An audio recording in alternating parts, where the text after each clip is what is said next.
네, 안녕하십니까. 최근 일본의 자본이 급속히 해외로 유출되는 사태가 발생해 일본 당국을 충격에 몰아넣고 있습니다. 즉, 캐피털 플라이트 자본 도피가 거세지고 있는 가운데 기시다 총리가 해외 금융사들 앞에서 때 아닌 말실수를 해 톡톡히 망신을 당했습니다.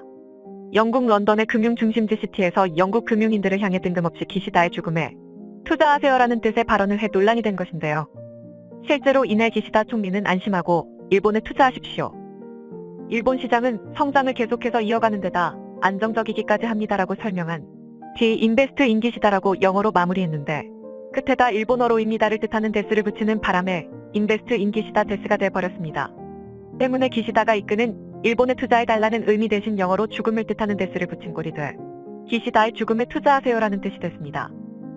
물론 현장에 있던 영국인 대부분은 기시다 총리가 말하려는 의도를 이해했다고 하지만 일본어가 붙은 이 영어 문장은 이러지도 저러지도 못하는 일본 경제의 현주소를 마치 기시다가 대변한 것 같은데요. 실제로 지금 일본은 10년여간 유지한 아베노믹스 정책을 항복할 정도로 최악의 상황이 연출되고 있는 중으로 설상가상 한국에게 질게 뻔한 일의 승부수를 걸면 나락으로 맞을 위기에 처했습니다. 이렇듯 자충수를 두고 있는 일본의 상황에 대해 자세히 알아보겠습니다. 사실 그동안 일본 정부는 굉장히 특이한 행보를 보이고 있었습니다. 전 세계가 인플레이션에 시달려 가파른 금리 인상을 하고 있는 중에 혼자서 굳건하게 마이너스 기준금리를 유지하고 있었기 때문입니다. 오랫동안 경제 침체 국면을 겪었던 일본은 아베노믹스로 대표되는 돈 풀기 정책으로 가까스로 침체 국면에서 벗어나자 최근에 아무리 인플레가 심하다고 하더라도 최대한 버텨보려고 했던 겁니다. 실제로 일본 정부는 인위적으로 금리를 눌러오며 꾸역꾸역 버티며 미국이 금리 인하 결정을 내릴 때까지 시간을 벌어보려는 심산이었습니다.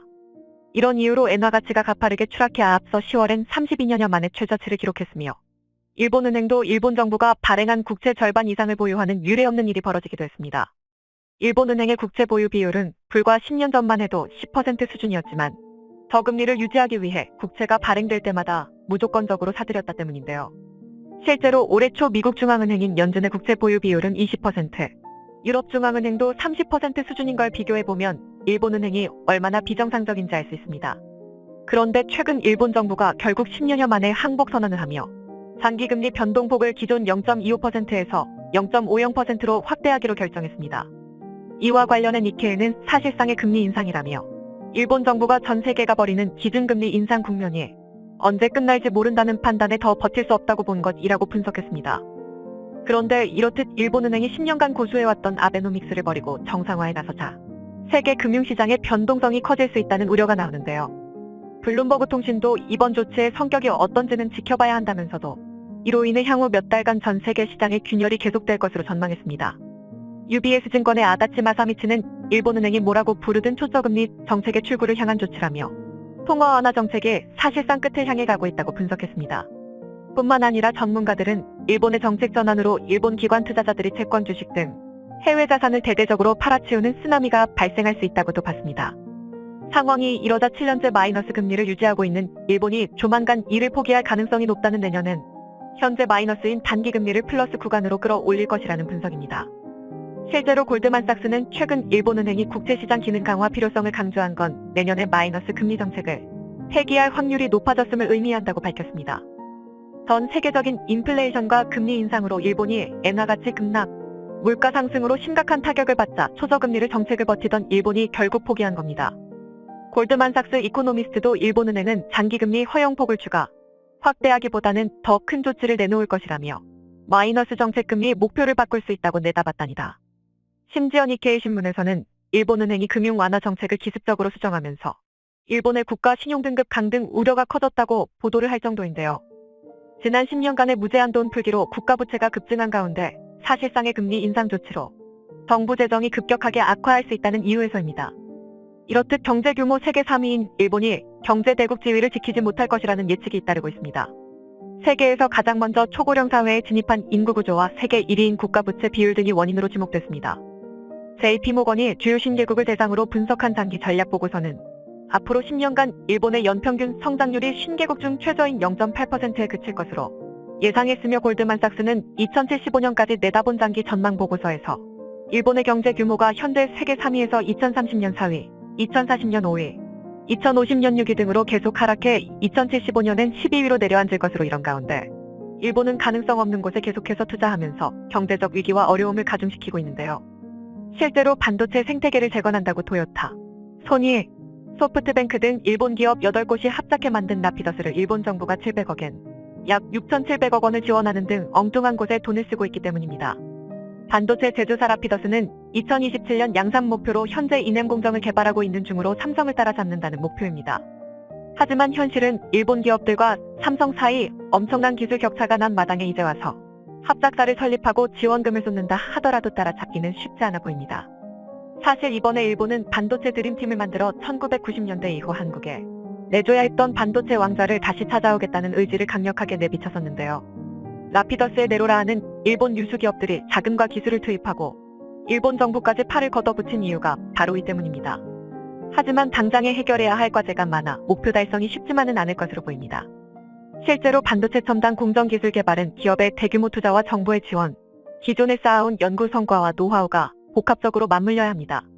반면에 라피더스가 내놓은 투자 규모나 현재 일본의 기술 수준은 5년 내 목표를 달성하기에 턱없이 부족한 것으로 평가됩니다. 단적으로 일본 기업 8곳이 라피더스에 출자한 자금은 700여억 원으로 일본 정부가 지원하기로 한 금액을 합쳐도 1조 원에 못 미칩니다. 반면에 삼성이 미국 테일러 공장에 투입하겠다고 선언한 자금 규모만 22조 원 수준인데 투자 규모부터 넘사벽으로 기술 격차는 굳이 말하지 않아도 될 정도입니다. 그런데 사실 일본이 처음부터 반도체 기술 경쟁력이 없던 건 아니었는데요. 일본의 반도체 산업은 1980년대 후반만 해도 전 세계 시장을 석권했고 애니시, 도시바 등 일본 5대 반도체 메이커는 세계 반도체 시장을 주름잡았었습니다. 하지만 곧바로 일본 반도체 산업은 내리막길을 걷기 시작했는데 1990년대 시장 수요를 잘못 판단한 일본 업체들이 대규모 투자에 나선 한국과 경쟁에 패하면서 쇠락의 길을 걸었습니다. 그리고 이제서야 일본 정부가 반도체 산업에 다시 눈을 돌려 반도체를 다시 국가전략 산업으로 지정하고 공장 건설에 대규모 보조금을 지원하며 산업 부활에 힘을 쏟고 있는 겁니다. 하지만 이미 삼성에 밀려 경쟁력이 떨어진 반도체 산업을 공들여 다시 키운다 하더라도 삼성을 이기지 못할 것 같은데요. 그리고 이런 현실을 잘 알고 있는 일본은 삼성을 이길 승산이 크지 않다고 보고 전력 반도체 시장에서의 주도권을 쥐겠다는 다른 계획을 내놓았습니다. 전력 반도체는 전기를 동력으로 바꾸는 데 쓰이는 반도체를 통칭한 것으로, 즉 일본은 메모리 반도체에서 삼성을 이길 수 없다고 일찌감치 판단하고 전략을 선회한 것으로 보입니다. 이렇게 일본까지 다시 뛰어드는 세계 반도체 전쟁 상황 속에서도 한국만은 이익을 볼 것이라는 전망이 나와 화제가 되고 있는데요. 반도체를 둘러싼 국제관계를 조명한 치버 저자 크리스 밀러 터프츠대 교수는 삼성의 경우 메모리 반도체와 상당한 규모의 시스템 반도체 생산에 특화돼 있다며 다른 나라가 이를 대체하는 것은 불가능하다고 쐐기를 박았습니다. 또 밀러 교수는 미중 반도체 전쟁으로 다른 환경에 직면하는 건 중국뿐이라며 삼성은 앞으로도 자국에서 가장 진보된 기술을 계속 개발할 것이라고 전망했답니다. 뿐만 아니라 현재 메모리 반도체 불황이 지속되면서 상황이 어렵지만 삼성만은 계속되는 반도체 치킨 게임에서 버틸 여력이 충분해 보인다는 의견도 나오는데요. 업황이 얼어붙은 상황에서 메모리 시장 판도가 재고 감축에 달렸지만 여유가 있는 삼성은 아직 감사는 없다는 입장을 고수하고 있는 상황입니다.